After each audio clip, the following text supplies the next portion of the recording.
Hello from Shane Healy, and I'm here today with Baroness Sheila Hollins, and I am here with what I would describe as quite a remarkable woman. Welcome, Baroness Sheila Hollins. Thank you. May I call you Sheila? Yes, indeed. Thank you indeed. Now, we've only got 10 minutes, so I want to just cover a range of topics. But firstly, I want people who are watching to get a bit of a feel for you, the person. You've had an amazing life. You're a crossbench peer of the House of Lords. I'm guessing 99.9% of people won't know what that is. You've had some toughness in your life with your children. Just talk to us for a minute or two about your life to here. Well, I've got 4 children. I trained as a doctor, became a psychiatrist, decided to specialise in working with children and adults with intellectual disabilities because my son has an intellectual disability and is on the autistic spectrum.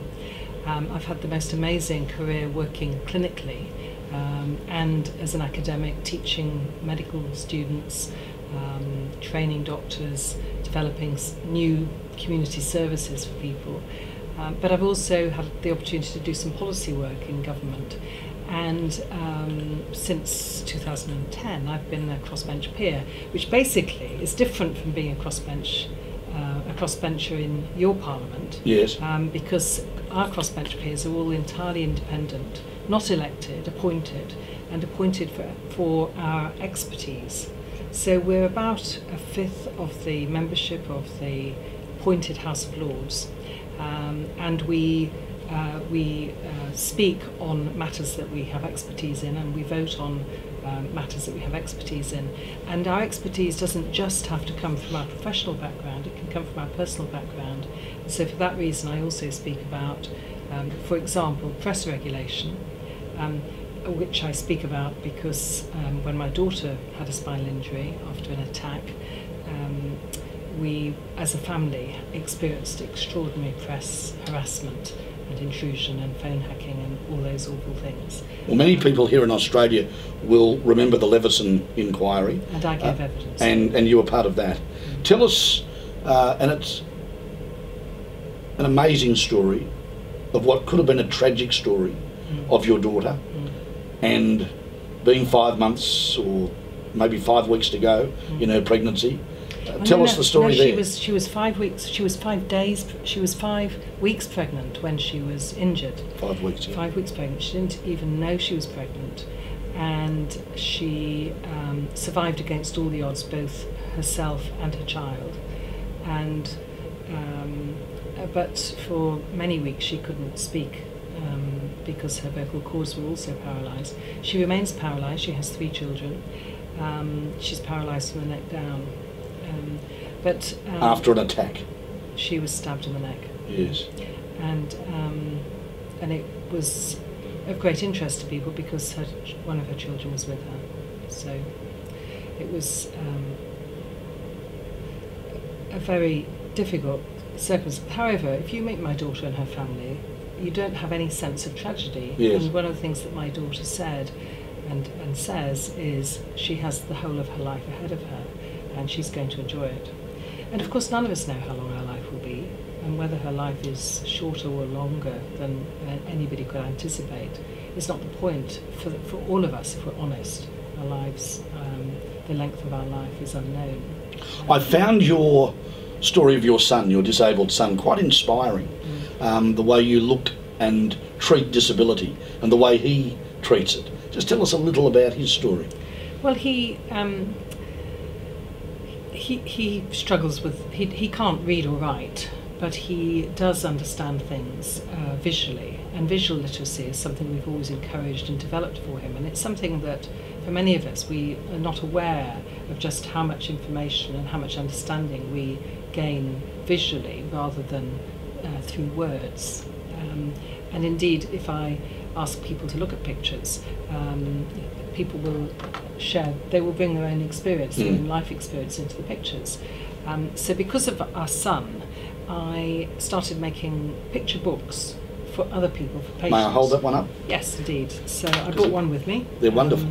And Sonia's feeling sad, and the idea of it is that there are no words in the book. So the way to read the book is that you simply start by asking somebody, what do you think's happening in this picture?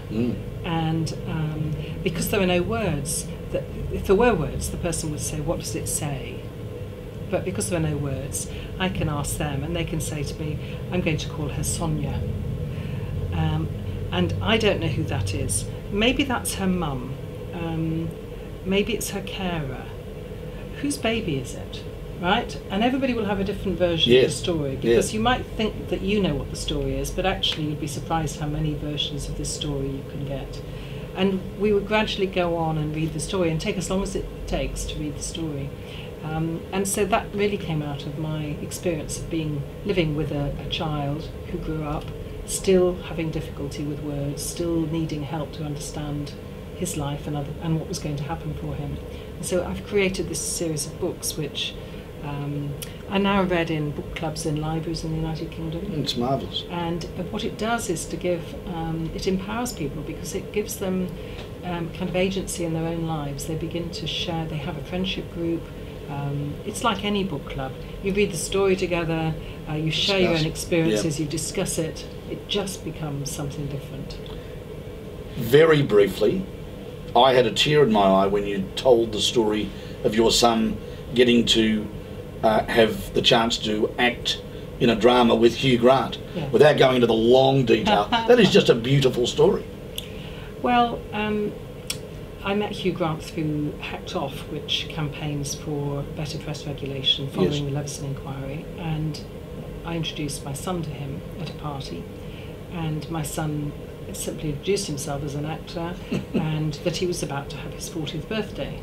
So to cut a long story short, Hugh came to his birthday party, invited him to go on set with him in New York to see what happens in a film.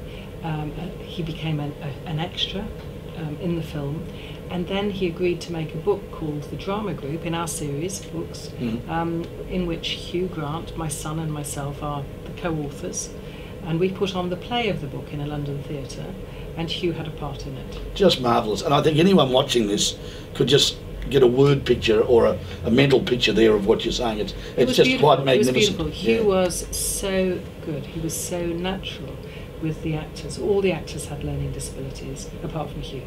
And wonderful. He was just wonderful with them. So natural, so comfortable, and he's a great guy. Not to in any way minimise the importance of these topics, but can we just have a little comment on three things that we've got time for today. One, around palliative care. The euthanasia debate here in Melbourne and Australia is very potent and very strong. Is there a time, do you feel, where euthanasia is actually okay? No. Okay, and just a quick explanation of why. I have a great doctor friend who tells me, Shane, you've just got to come into one of the wards and watch these people struggling at the end of their life. Surely you couldn't just let that pain and suffering continue. So let me just put it to you that way. Well, the majority of people shouldn't have to die in hospital, and yet at the moment they do. The majority of people don't want to die in hospital, and their families don't want them to die in hospital. We just haven't developed palliative care and end-of-life care adequately, and I blame the medical profession actually. I'm a senior doctor myself, but I blame the medical profession and the changes that have taken place since the Second World War in the high-tech medicalisation of the end of life. It's the most expensive year of a person's life in medical terms, and it's because we intervene far too much. And I think sometimes Catholics get themselves a little bit sort of muddled up as to whether you have to intervene in all possible medical ways. No, you don't. You really don't have to keep intervening medically. There comes a time to accept that a person is dying and then to support them with it. And there's a huge amount you can do with pain relief. And some of the pain that people experience is actually psychological, and it comes from fear. And one of the difficulties is that we don't recognise the importance of mental health alongside physical symptoms. So in a pain clinic, for example, the psychological is incredibly important. And it's by helping people to come to terms with their death and their dying and to come to terms with unresolved issues in their life, and to be able to have time to deal with those issues, that pain will be reduced. So people are afraid of dying, and they're afraid of dying often because their death education is woefully limited. Okay. We don't talk about death. We should. You're we quite should be right. talking about it, not just once. Partly to make plans and to make sure that people understand our wishes and our hopes and our fears. But it's a conversation that just needs to go on. So I talk about it all the time with my family, and and partly because, of course, we've had our own family experiences of Yes. End of life decision making. So. And the story of euthanasia being defeated in the English Yes. Parliament is a great story. Probably it will have to be for another day, but Yes. that's amazing, and there'll be a lot of people hoping it goes in a similar direction here in Australia. I hope so, and I think it needs the Catholic population to engage with with it, and to be honest about their own experiences, and to share them, and to encourage their MPs to vote against a change in the law, because it would be tragic if Australia introduced such Goes a that law. way. And you have a big enough Catholic population to be able to make your views known. Very well spoken. We're in the wonderful year of mercy, the Jubilee year of mercy. Again, you've been coming up with the idea of the 6 C's. How do you see those 6 C's relating to the whole concept of mercy? Well, I see mercy as encompassing compassion, which means suffering with, being with, and if you think about it in a healthcare context, we need our doctors, our nurses, our caregivers to embody compassion. Now, the National Health Service has had a number of inquiries that have shown that the care provided in our hospitals, particularly for older people, isn't always as good as it should be. And so it's recommended the 6 C's for development within NHS settings. And the 6 C's are, I'm putting communication first, because I think communication is one of the most important. Sure. In which listening is probably the most important. You have to remember we've got 2 ears and 1 mouth, and so communication should be in that proportion. Okay. Well spoken. But then there is care, compassion, commitment, courage, and competence. Okay. So we need all of those. But I think that compassion and communication are particularly important and particularly relevant to the Year of Mercy. And I love the fact that Pope Francis, when he spoke on World Communications Day this year, spoke about listening. And I think taking time to learn how to listen would be an extraordinarily useful thing for everybody working in any kind of pastoral or kind of teaching.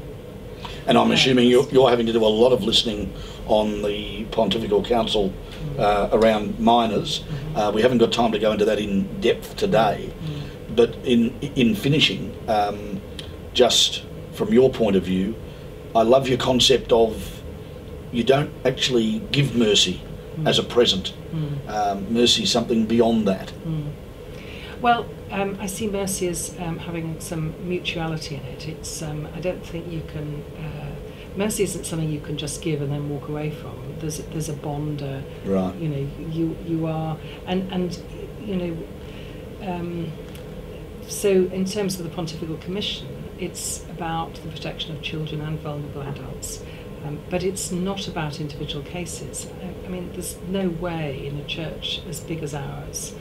This is a global church. We're talking about the whole world, not just America and Australia and Ireland. We're talking about Africa and India and South America. There's no way the Pontifical Commission can know what's going on in every country, Sure. every bishop's conference, every diocese, every parish. Just no way at all. But what we can do, and what the Pope has asked us to do, is to advise him on what good practice looks like and what kind of education should be being provided, both in the formation of priests, for example, and religious, but also in understanding what communities need to know and understand, and what safeguards need to be put in place.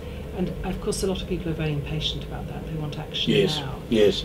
But we have to systematically and strategically plan to make sure that those communities that have yet not understood and not recognised the risk of abuse, which is a global problem, not just a Western problem, we have to make sure that those that there is understanding, that there are safeguards, there are guidelines, that people are signed up to them and acting on them, and that when people have been abused, that there is ongoing, real spiritual and emotional support and care for people and all those affected, people themselves, the victim survivors and their families, because this is without question one of the major causes of mental illness in our communities. Baroness Sheila Hollins, an absolute honour and pleasure to meet you and chat to you, and thanks for giving us some of your time. And have a very safe trip home. Thank you very much.